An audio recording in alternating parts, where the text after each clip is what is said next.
I'm not telling you anything you don't already know, right? I mean, consumers, much like when we eat, purchase with their eyes. Think about your timeline. Think about any social media platform you're on. You are not looking at the headlines. You're not scrolling for the top headlines at all. You are looking at the images. A tidal wave, a tsunami of images that are coming at you at any moment through social media. Now, when you're scrolling, the only images you stop on are the ones that immediately catch your eye. What is it about them? Why do we need to look at them? Those are good questions. We're going to answer those, hopefully. They stand out. They get your attention because there's something in them that is engaging you, that's making you stop, that's getting you to say, wait a minute, let me look at that. Now, more than ever, in any, probably not since cave days, more than ever, we are an image-based society. It is all about image. And no one knows that better than Mitzi. She has been killing it on the interwebs lately with her mini candles, Itsy Bitsies by Mitzi.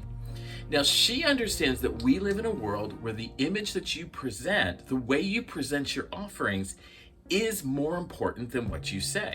It is, you could say whatever you want, but the image is really going to carry, all right? Now, I kind of equate that to this theory that I have called the faded yellow menu syndrome, all right? And we'll talk about that a little bit in a bit, but I think you understand what I'm saying when I talk about a faded yellow menu. As always, there is a lot more to this story, and let's get into it. Let's take a look at the titles, and we'll get right back in, dive into it, feet first. All right, I'll see you on the other side.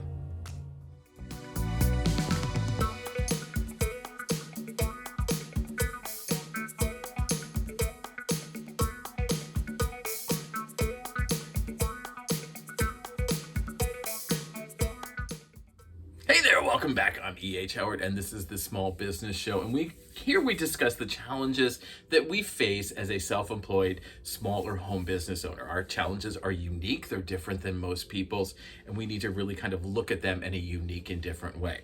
Now, I am E.H. Howard, as I said, I am your swanky host, and I am also a self-employed small business owner. I've been doing it for almost 30 years now, started out as a freelancer, and I understand some of the problems that we face. Like this week, all week, we are going to be talking about creating content imagery for the web that sells our products, our services, or our offerings to consumers, all right? Now, it's a little bit more challenging than that, but let's get into it, all right? Now, at the top of the show, I made a comment about image being more important than what we say, okay? What we say kind of sometimes falls on deaf ears, but what we show sometimes has a heavier weight to it. And I kind of use the phrase faded yellow menu syndrome, all right? And let me put it this way. You have all gone into some establishment, some restaurant, typically a burger joint. It seems it's kind of always a burger joint, right? Probably because they have low margins and they can't really afford things much like we would want to do. We can't always afford to keep things fresh.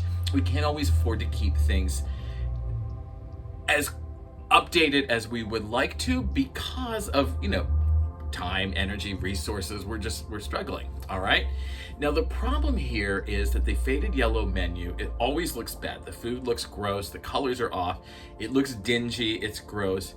But the problem is, the food is always freaking fantastic. It is some of the best food every time. I kind of started looking for the dingy menu because I'm like, okay, that means it's going to be some excellent food. And it is always these small mom and pop places because they don't have the resources. They don't have the money to keep things fresh. And the sad part is, it's not showing the food off to their best light. Now, I'm in the location, so it makes sense. I'm kind of there. I can kind of see things. I can see, oh, here comes a burger. I see what it looks like. Yeah, it doesn't look like that, but it looks like that. All right, I'll take that. All right. But much like everything else, you are not going to engage with a number of consumers who come in contact with your business. They're going to see something on the web, a faded picture, a dingy picture, a picture that's not well lit or well composed, and then they are going to make a purchasing decision about your business on that image. So it needs to be the best it can be, all right? You need to show your business off in the best light. Now, even Mitzi, who's killing it, didn't start out that way. She didn't just boom, start on the web and become a superstar. She had to work to get there. Now, as a self-employed smaller home business, I'm going to just say it again, we don't have the resources to keep things fancy and fresh. We just don't have it. I mean, even I struggle sometimes with getting everything out that I want to get done. I sometimes rely on I just need to get a post out. I'm just going to put up an old image. It's an old ad, whatever, it's fine. It gets me done what I need to get done so I can move on to what really has to be done instead of what I want to do. So that kind of makes sense, all right? But the thing is, we live in a visual society now. Image is king, and we have a ton of ways to make imagery and edit imagery that we didn't have 20 years ago, all right? And we need to up our game if we're going to survive. Now, as a visual person, I am incredibly excited about the direction things are taking. I as a creative artist, everything is visual for me. I see the world in pictures, I see the world in imagery. I understand scrolling through things, how things can catch your attention and how we can manipulate that, because those are the things that engage me. Now, we are a small business, self-employed or home business, and you have a lot of challenges in front of us, a good number of challenges. Number one is social media is the only type of sales and marketing that we have, right? We have other sources like marketing, but that's not visually based, that's story based. We'll get into that in a different video, but we only have one way of getting to consumers. We can't afford to take out big ads in magazines or newspapers. We can't afford to take out print ads or mail out postcards or any of that stuff. All we have is social media. It's all we got, it's all we're getting, and we need to make the best of it. Now, the other challenge on that is the entire world is selling themselves on social media. Their products, their services, and they are swamping us because they are bigger than us. They have marketing staff, they have marketing people, they have a department for all of that. Yeah, we have a department too, it's right here. And it's when I find time to do it, right? Like we don't have a plan to set out, we don't get a marketing plan, we don't come up with a marketing campaign. We have us in the moment doing what we can. And that's a struggle, all right? And it can lead to being overwhelmed, it can lead to feeling out of sorts, and it can just lead to a feeling of, what the fuck, why am I doing? Let me just give up. I'm gonna hunker down, I'm gonna try to do my best I can, and if they find me, they find me, all right? Sadly, this isn't the field of dreams. If you build it, they're not just gonna come. You need to let them know that you've built it. Now let's be honest. The point of sales and marketing is to really move products and services. It's really to move your offerings. It's really to get people to purchase whatever it is you offer. And for that to happen, two things need to be falling into place. You need to get their attention. You need to get them to stop scrolling, to stop looking through the web, and you need to get them to be so compelled by what they see, they are willing to either buy or at least engage with you. All right, like that. Let's make that the minimum bar, that your imagery will at least incite someone to engage with you. All right, that's really all we want, because then from there, our natural personalities will take over. They will see who we are. They're going to kind of come in and be like, "Oh wow, I love you. You're a great guy." Yeah, nobody says that, but you know what I mean, all right? Once we have our time to do what we do best, which is connect with people and talk about our products and services, they will naturally sell them ourselves. Now, we need to have them see us as we see us. We need them to really look at us so that they can make an accurate and fair purchasing decision. And sadly, they can't do that if you're giving them poorly shot, poorly designed, or poorly composed images that don't really do what you want to do, that don't really move the needle. And when you're looking at your images, when you're looking at things that you're about to post, ask yourself this one simple question. Let's got a couple of parts, but it's one simple question. Would I stop scrolling and look at this? Would this image make me want to buy? If you can answer yes to both of those, go ahead and post it. Get it out there. Let people think it.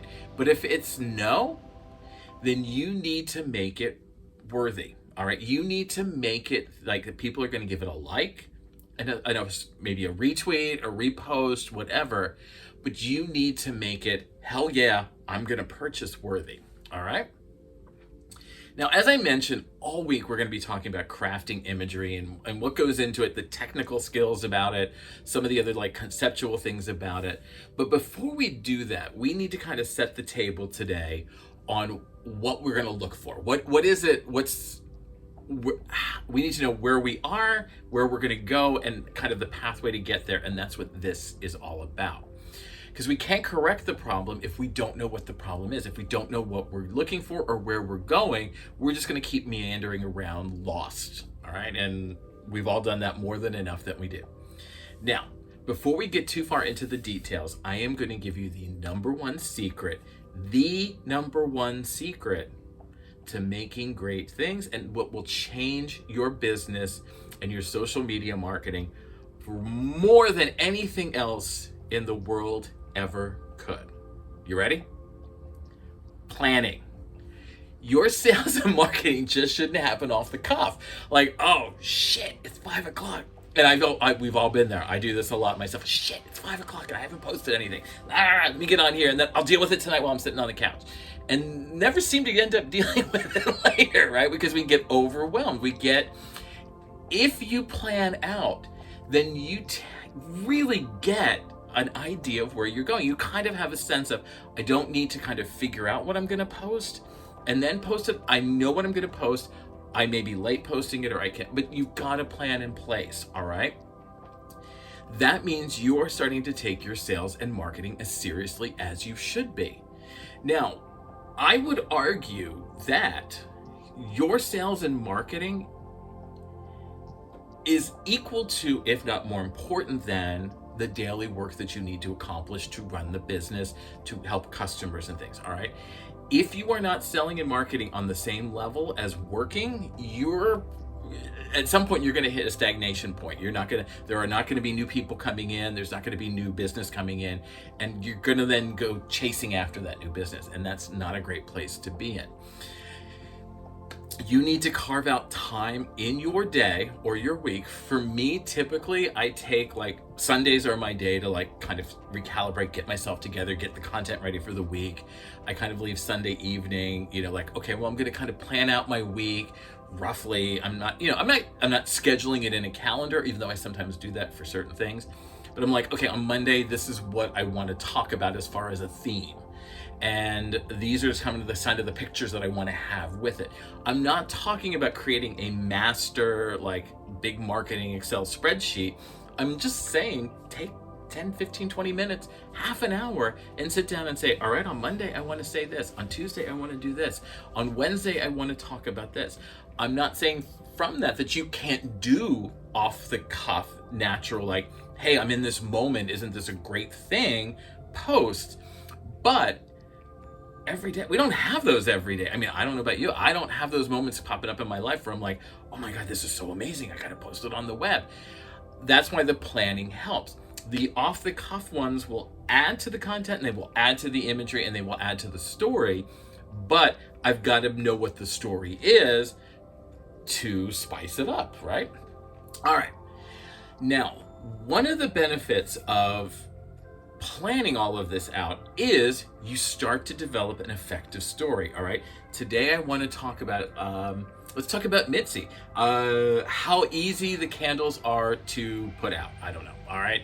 How great my tacos are, what the organic meat I use, whatever it is. We all have these things that are selling points for our business that we want to punctuate with people. And so that's a great way to start your day. Okay. On Monday, I want to talk about materials and ingredients that go into it. On Tuesday, I want to talk about the benefits of using my product, and kind of plan it out. It's gonna save you time in the long run because now okay, on Monday, I got to at least make 2 posts talking about this thing, as opposed to, again, it being like 6 o'clock and you going, fuck, what am I going to do? I have nothing to post. And then scrambling around because now you have to put aside what you do, what would have been a 2-minute post. I've planned for it. Let me get it up there, get it out, boom. on some of these apps like Facebook and all of those, you can actually even plan it ahead. So you could take a half an hour on Sunday, plan out your social media for the week, all right? You're not going to be chasing your tail. You're not going to be running around looking for things. You are going to save time. And if you plan, you know what images you need to shoot. You know what images you need to have on hand. You can bank them. And then you just go boom, boom, boom, off to the web it goes. Problem solved. All right? Problem solved. You're out there, you're connecting with people, and you're not wasting your time. You're not spinning the wheels. All right? Okay, so that is the number one most important thing that you need to do if you're going to start posting images on the webs. Now, we're going to talk a lot about the actual technical skills during the week about crafting imagery. All right? But before we get there, before we start doing some of the other things, I kind of want to give you a sense of what we're going to be talking about, so you kind of know where we're going. What kind of makes the basic secret sauce for creating imagery. And there's going to be a basics video that literally goes through the actual technical skills that we're going to talk about in here. Here's the problem, here's how to solve it. So the link is below, so don't worry about that. Now, there are 5 things that every image needs to have in order to be effective, all right? In order for you to engage with a consumer, in order to show your products, services, and offerings off in the best light. Now, number 1, I mean, and these are all kind of common sense, but sometimes you wonder. Number 1, sharp and in focus. I want to be able to see clearly what it is I'm purchasing. I want to make sure that I understand clearly, so it's got to be sharp. I want to make sure I see every detail and it's in focus, that it's not blurry, it's not out of...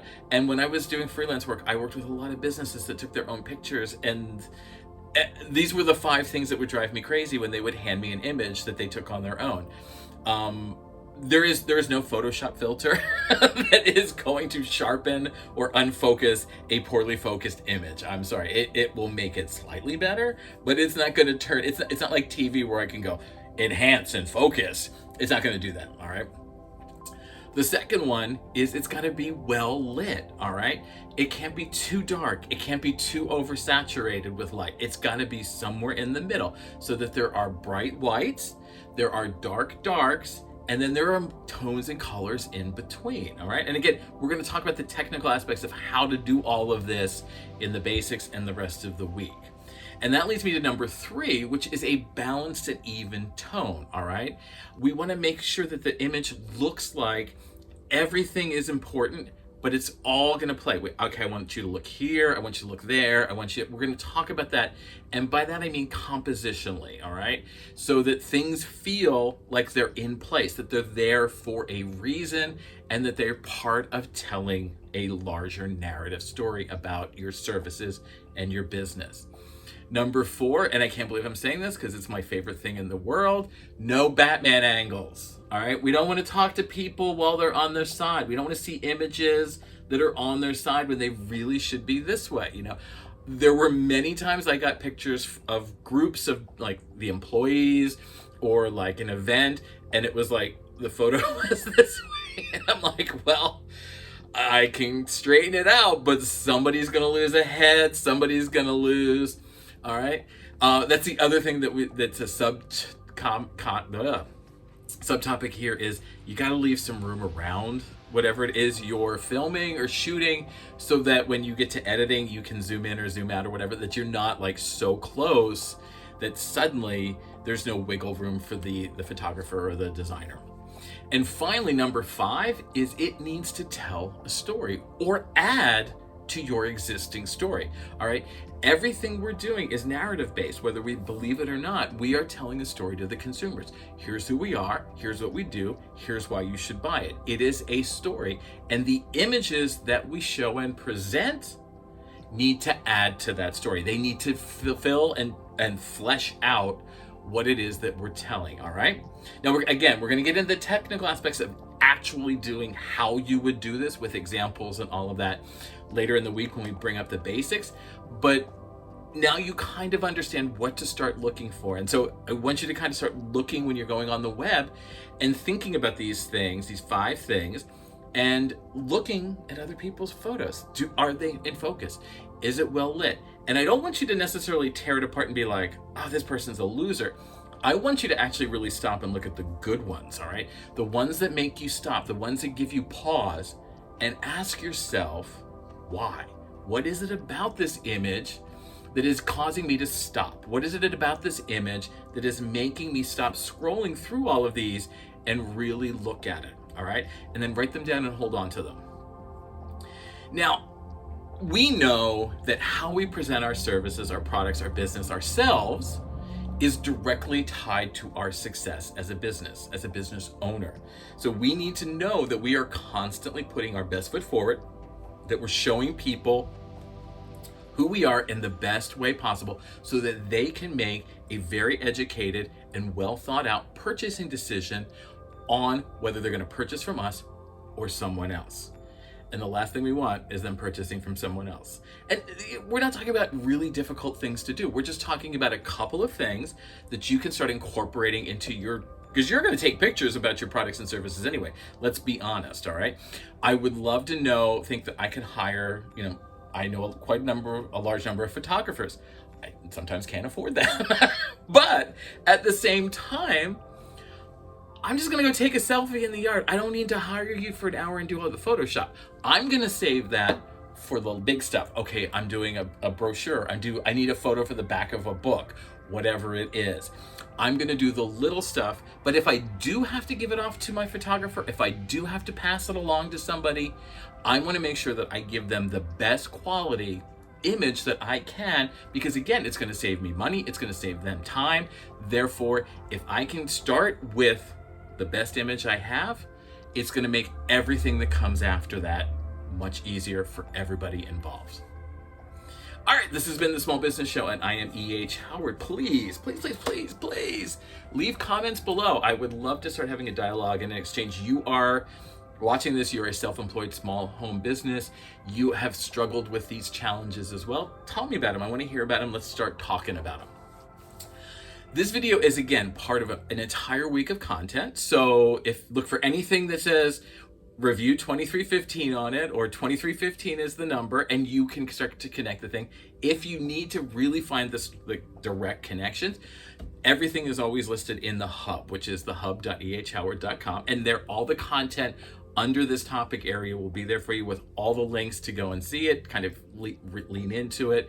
It all comes with worksheets and other ways of you to kind of really learn, practice, and apply all the skills that we're going to be talking about. All right. Follow me on social media. I'm E.H. Howard, literally everywhere. Make sure you check out the Weekend Review. It's sort of our newsletter that isn't a newsletter.